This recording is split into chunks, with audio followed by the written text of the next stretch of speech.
High, আমি রবিন আর আপনারা দেখছেন আমার ইউটিউব চ্যানেল রামাট। তো এই ড্রয়িংটি ছিল মা দুর্গার ড্রয়িং সিরিজের নবদুর্গার মা ব্রহ্মচারিণীর রূপ, যেটা আমি করেছিলাম পোস্টার কালার দিয়ে। তো আজকের ভিডিওতে আমি তোমাদের পোস্টার কালার দিয়ে যে সম্পূর্ণ প্রসেসটা, কালার প্রসেসটা, সেটা আমি তোমাদের কালার করে দেখাবো।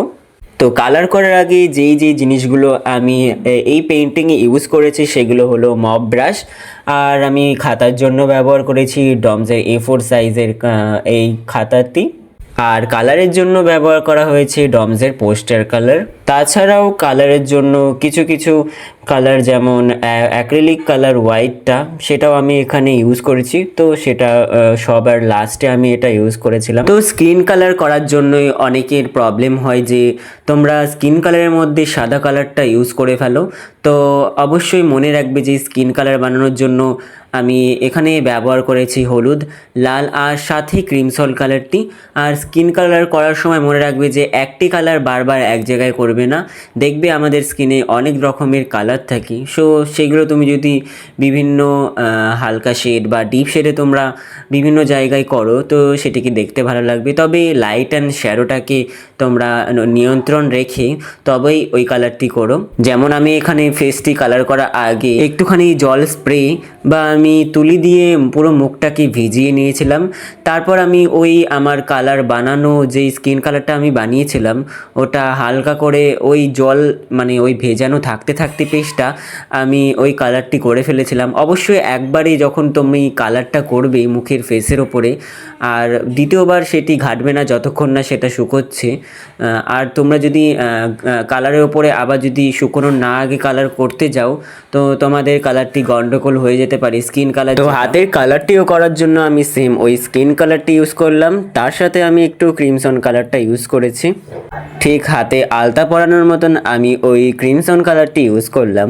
আবার একটু কালারটি শুকানোর পর আমি ওই সেম কালারটি যেখানে যেখানে একটু ডিপ শেড আছে সেখানে আমি ওই কালারটি ইউজ করলাম। তারপর আমি পেন্টিংটি যতক্ষণ না শুকাচ্ছে তার মধ্যে আমি খয়েরি এবং নীল কালার দিয়ে একটি কালার বানিয়ে নিলাম। খয়েরি এবং নীল রঙের সংমিশ্রণে করা ওই কালারটি দিয়ে কিছু কিছু জায়গায় আউটলাইনটিও করে নিলাম। মায়ের বসের রঙটি এখানে সাদা রেখেছি, বাট অতটাও সাদা নয়, একটু ভায়োলেট কালার দিয়ে আমি সাদাটাকে একটুখানি রঙটি মিশিয়ে দেবো, যেন ঠিক সাদাও না লাগে আবার ঠিক যেন ভায়োলেট কালারটাও না লাগে।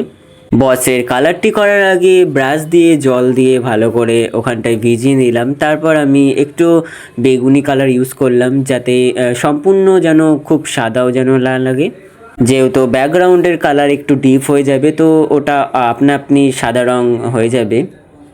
চুলের রঙটি করার জন্য ব্যবহার করেছি বেগুনি রঙটি, সাথে একটুখানি খয়েরি রং, আর তারপর আমি শেষে শুকানোর পর ওই কালো রঙটি দিয়ে ফিনিশিং দিয়েছি। কিন্তু কালো রঙটি আমি ডাইরেক্ট ইউজ করিনি, একটু নীল আর ব্রাউন কালারের সাথে মিক্স করে কালো রঙটি ইউজ করা হয়েছে। তারপর দেখবে যখন চুলের কালারটি শুকিয়ে গিয়েছে ওই ব্রাশটি দিয়ে ব্রাশের মধ্যে কম পরিমাণে জল রাখবে, শুধুমাত্র রঙের পরিমাণটা বেশি রাখবে। তো তাহলে দেখবে যে ব্রাশের কোণগুলো দিয়ে তুমি স্ট্রোক দিতে পারবে, চুলের যে স্ট্রোকগুলো আছে। আর চুলটি করার সময় অবশ্যই খেয়াল রাখবে যে চুলের দিক অনুযায়ী তুমি চুলের স্ট্রোকগুলি দিও, তবেই তোমার চুলের যে ফ্লোটি আছে ওটা খুব সুন্দরভাবে ফুটে আসবে। ড্রয়িংটি আমার অনেক আগেই করা হয়ে গেছিলো, তোমরা শর্ট ভিডিওতে দেখতেই পেয়েছিলে, তবে কিছু কারণবশত আমার ভিডিওটি আপলোড করা হয়নি, তো এটা একটু লেটেই আপলোড করলাম। তো তোমরা প্লিজ সবাই দেখে নিও।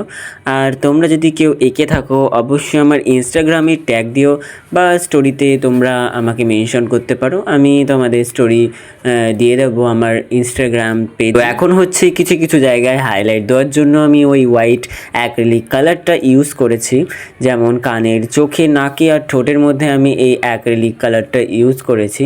মায়ের বস্ত্রটি এখানে শুকিয়ে যাওয়ার পর আমি কিছু ফুলের ডিজাইন এখানে করে দিয়েছি।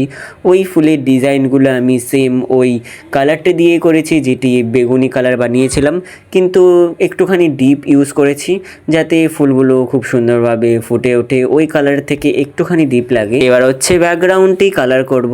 তো ব্যাকগ্রাউন্ড কালার করার পূর্বে আমি একটু জল দিয়ে ভিজিয়ে নিলাম ব্রাশ দিয়ে।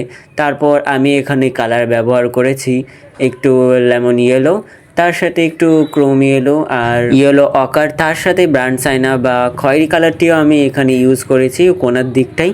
রুদ্রাক্ষের মালাগুলি কালার করার জন্য প্রথমে তো ব্রাউন কালার ইউজ করা হয়েছে, তারপর ওই ব্রাউনের সাথে একটুখানি নীল মিশিয়ে যেখানে ডিপ পার্টগুলো আছে সেখানে আমি ওই পেছনের ডিপ পার্টগুলো করে দিয়েছি, আর হাইলাইট পার্টে ব্রাউনের সাথে কিছুটা হলুদ মিশিয়ে করা হয়েছে এই রুদ্রাক্ষের মালাগুলি। আর কমণ্ডলুটি কালার করেছি আমি ইয়েলো আকারের সাথে ওই ব্রান্ড সাইনা আর একটুখানি ব্লু মিশিয়ে।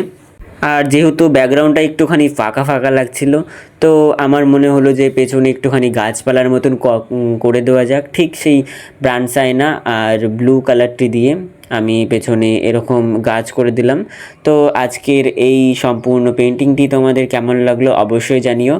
আর এই নবদুর্গার প্রথম পর্বে আমি তোমাদের দেখিয়েছিলাম মা শৈলপুত্রীকে কালার করে, তো ওই ভিডিওটা তোমরা যদি না দেখে থাকো অবশ্যই দেখে যেও। আর আজকের ভিডিওটি তোমাদের কেমন লাগলো অবশ্যই একবার কমেন্ট করে দিয়ে যেও। দেখা হচ্ছে নেক্সট ভিডিওতে, বাই।